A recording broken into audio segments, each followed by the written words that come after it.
तलबा यूसुफ। खबर शामिल करते हैं ठुल से हमारे रिपोर्टर सज्जाद कुनरानी के मुताबिक जैकबाबाद में पुलिस की जानिब से ट्रांसपोर्ट की बंदिश का बताकर मुतअद्दिद ड्राइवरों को गिरफ्तार कर लिया गया। पुलिस बगैर नोटिस के ड्राइवरों को गिरफ्तार कर रही है, ये कहना था रहनुमा ट्रांसपोर्ट यूनियन का।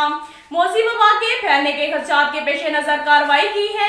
कोरोना SOPs की खिलाफ वर्जी पर किसी को रायत नहीं दे सकते, ये कहना था SHO जैकबाबाद का। ड्राइवरों का इल्जाम है कि पुलिस बलोचिस्तान वैन स्टैंड पर कार्रवाई नहीं कर रही क्योंकि वहां बास अफराद की ट्रांसपोर्ट है। इसके साथ साथ एक और खबर शामिल करते हैं ठुल से हमारे रिपोर्टर सज्जाद कुनरानी के मुताबिक ठुल में इंतजामिया के बेहसी आवारा कुत्ते बेलगाम हो गए। आए रोज आवारा कुत्तों के काटने के केसेस में इजाफा। एक ही हफ्ते में 4 मासूम बच्चों समेत 8 अफराद आवारा कुत्तों की नजर हो गए। ठुल में आवारा कुत्तों के वार कम ना हो सके।